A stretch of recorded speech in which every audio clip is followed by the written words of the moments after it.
명절만 되면 승차권을 예매하기 어렵다는 점을 이용해 암표 거래가 기승을 부립니다.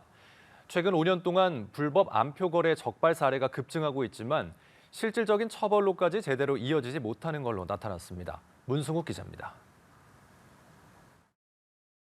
중고거래 사이트에 올라온 게시글입니다. 돈을 입금하면 기차표를 대신 예매해주겠다는 내용입니다. 최근 들어 암표가 아닌 것처럼 위장해 승차권을 거래하는 사례도 우후죽순 발생하고 있습니다. 지난해 10월 국회 국토교통위원회 국정감사에서 암표 문제에 관한 정치권 질타가 쏟아졌지만 암표 거래는 여전히 기승을 부리는 모습입니다. 아직도 좀 부족한 점이 살펴보도록 그렇게 하겠습니다. 부족한 수준이 아닙니다. 제대로 관리도 못하고 있어요.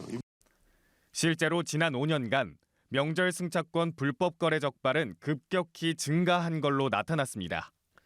2020년엔 불과 13건 정도였지만 지난해 176건으로 약 13배 넘게 늘어난 겁니다. 하지만 제대로 된 처분은 내려지지 않고 있습니다.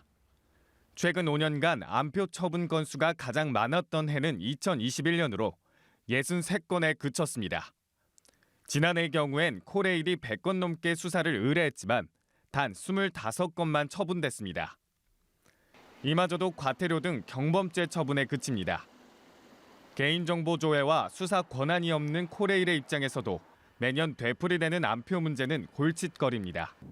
이에 정부가 직접 칼을 빼들었습니다.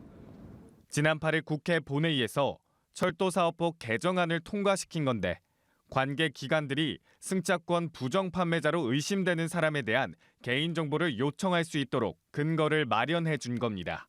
단속 체계의 어떤 그 실효성을 지속적으로 점검하고 필요시에 추가 입법과 제도 보완을 통해서 국민 불편을 줄이는 데 힘써야 한다고 봅니다.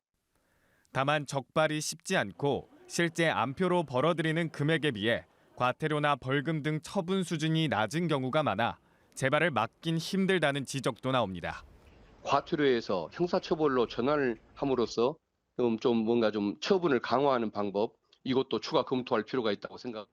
코레일의 단속 강화뿐만 아니라 실질적인 처벌로 이어질 수 있도록 법적 근거가 마련돼야 하는 이유입니다. 연합뉴스TV 문승욱입니다.